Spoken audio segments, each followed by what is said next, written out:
Are you joining for this? Are you sure? Okay, I think she's joining us today.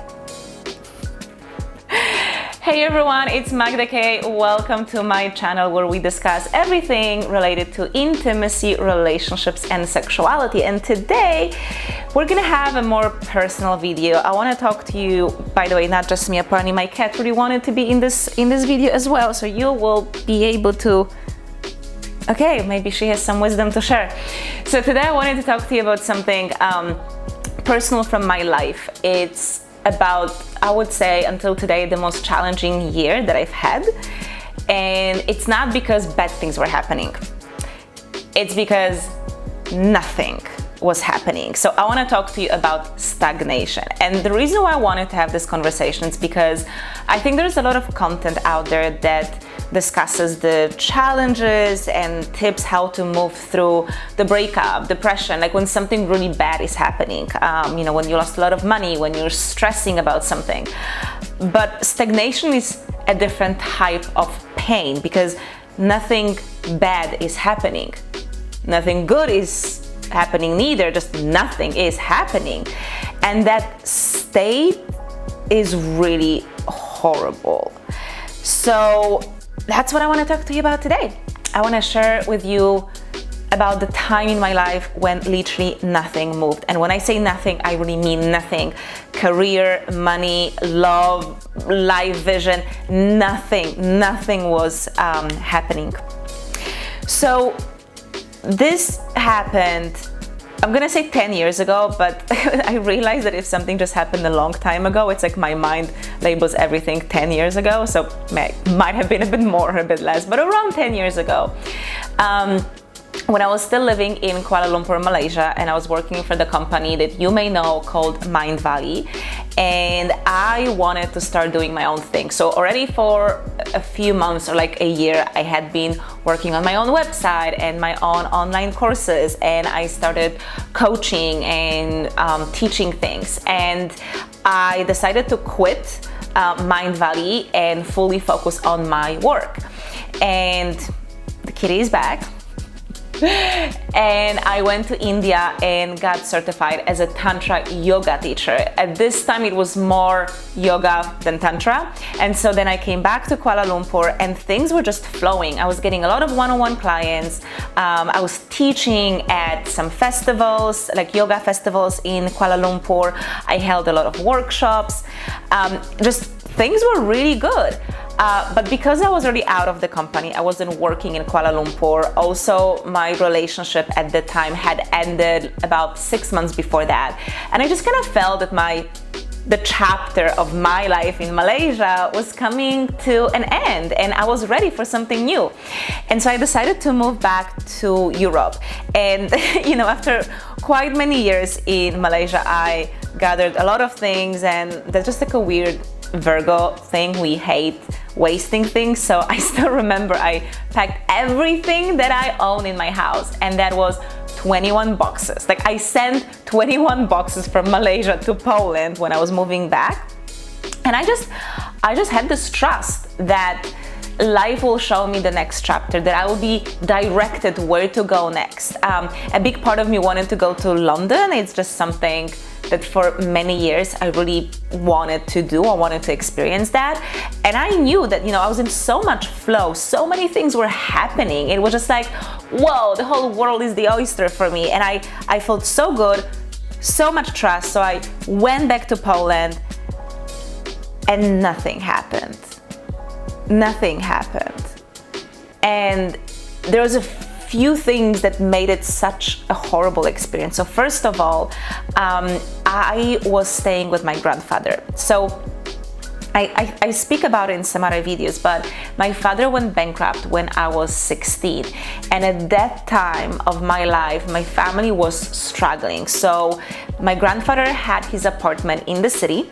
My parents had to sell their apartment and they moved, like literally moved to a farm, okay? So my mom lived on a farm and my dad was basically moving between the two. So he would stay on the farm with my mom about 3-4 hours away, sometimes come back to the city trying to get some jobs done, etc.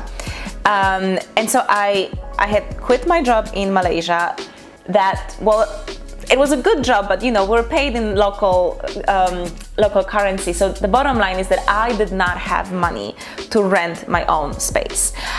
In fact, I really didn't have much money. I had, like I said, already quit my job. So for a few months, I didn't have a steady salary.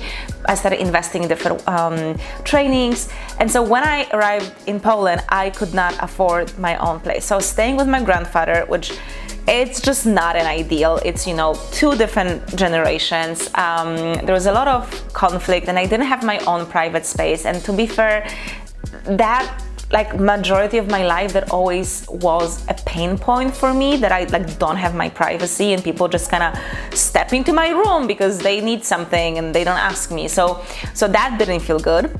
On top of this, I didn't really have a lot of friends because I hadn't lived in Poland for a long time, right? I left Poland first when I was 17, then I came back for 2 or 3 years during university, but then I was out again for many years. So I had 2 friends, I think, back in Warsaw. So I would meet with one friend or the other friend, and I was not meeting new people. So I didn't have this flow of new personalities and ideas coming into my life. And again, I didn't have money to go for events. I didn't have money to sign up for the gym. So I was really contracted by what I could do socially. And then work-wise, nothing was happening. I was getting 0 requests. No one was reaching out to work for me. When I was at this time, we didn't really use social media. You didn't have Instagram or Facebook working the way it is now. But I did my best at that time and just nothing was working. So I wasn't making money, right? I was already stuck because I didn't have money and I wasn't making any money. And it just felt horrible. It really, really felt horrible. And there's a few reasons why this is so difficult. So first one is stagnation on its own is just, in a way, not a natural state. If you look at life, everything moves. Everything is a cycle. A day moves into a night. Winter moves into summer. We move, we grow older, then there is a new life being born. So everything is designed to move. So when something stops moving, it's almost like a glitch in the system. And you can look at it with water. If you leave water just sitting there for a few weeks or a few months, it's gonna get all green and nasty and smelly and gross with lots of bacteria. But rivers, even lakes, there's always movement of water, and the movement is literally what sustains life. So when suddenly things stop moving, it's you feel like you're dying because there's a lack of movement that normally would sustain life in nature. And it just feels so bad. It's your energy wants to move, especially our sexual energy, which is also our creativity and innovation and fun and all the emotions and romance. This energy really wants to move through our body and just nothing was moving. I probably don't have to mention that, of course, I was not meeting anyone interesting because where would I meet anyone if I wasn't really going out and I didn't know people and I had no money? But the other aspect was that I knew I had something to offer. I knew what my gifts were, what my talents were, but I had no space to share them. And I think this was so painful. I felt like I was just wasting my time and wasting my potential. And I literally begged God, please use me. And I think this one is so interesting because even in the Bible, it says that not using your talent is a sin. I think it's generally recognized that we all have our unique blueprint, our unique gifts, and our unique desires and vision. And I personally strongly believe that whatever vision and dreams you have are uniquely yours. No one has the same dreams. And so you have the unique sets of talents that will allow you to achieve those dreams. And so it's an instinct of life itself to grow, to expand, to go towards your destination. It's sometimes when we look at some plants and trees, how creative they can be to make sure that they grow into this big tree that it's meant to be. And I think it's the same with us humans. It's we have the understanding of our own potential, of how great we can be, and we want to be able to move in that direction. But in that year of stagnation, I just felt like I wasn't growing at all, not even 1 centimeter, just absolutely nothing.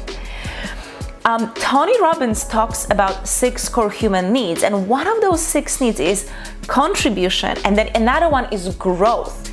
So when you have stagnation in life, literally these 2 needs, they're just empty. There's nothing, like absolutely nothing that allows us to feel that we grow or that we get to contribute, because I'm not using my talents, I'm not learning, I'm not expanding. And I think this is why it was so painful for me. So like I said at the beginning, I think until today, I would consider this to be the worst year of my life. And I've gone through some shit, I think we all have, and yet this is the worst year of my life. And I'm 37, so I have quite a lot of years to compare that to. So what changed and how did it change? So Poland has a very specific mindset. If you've ever visited Eastern Europe, we just love to complain, okay? Like if you ask us, hey, how are you? You're not gonna say how amazing you're doing, because that would be just rude. We're just meant to complain and say how horrible and tough life is. And so all of this energy on top of the stagnation I was feeling in my life just really did not feel good. So I decided to really stretch myself and go back to Kuala Lumpur for 1 month to visit my friends, because I wanted that energy again, you know, people who believed in me, who cheered for me, who were positive and optimistic. Now, it was a huge financial stretch, so I was like paranoid about making this decision. I was like, is this the right thing to do? I'm literally like spending all of my money on this trip. And the moment I arrived to Asia, things unlocked again and they started flowing. And during this trip, we went to visit Bali. I think it was my 2nd time in Bali, and that's when I decided that I wanted to move there. And so this new chapter of my life began, and this is when I got deeply into Tantra, specifically into sexual practices, and where I started doing the work that I do now. So I used to do more like general lifestyle coaching, but I shifted more towards intimacy and sexuality at that time. So it was amazing because I felt like I'm alive again. I get to learn things and explore and expand, and it felt really, really good. Now, I still have moments in my life when I feel like things get stagnant, but I haven't had such a long period like back then. I haven't had a full year of stagnation since then. And I think a big part of it is, I don't know, maybe there are some lessons I was meant to learn through that experience, but I think I'm a very different person now. I've learned a lot of things. I also understood what stagnation is and how bad it impacts me. And so if I start feeling like things just don't really move, I have tools in place and I have my friends that kind of help me like get started again, like you know, turn on the engine again.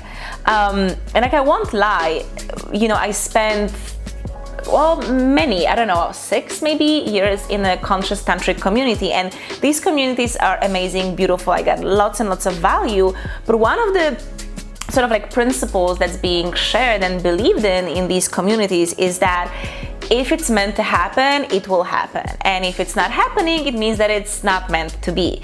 And I won't lie, I became quite passive, and I got to the point where I was missing things happening in my life, and I was judged by the community when I was sharing what I wanted to accomplish and what I wanted to do, because for them that was considered superficial.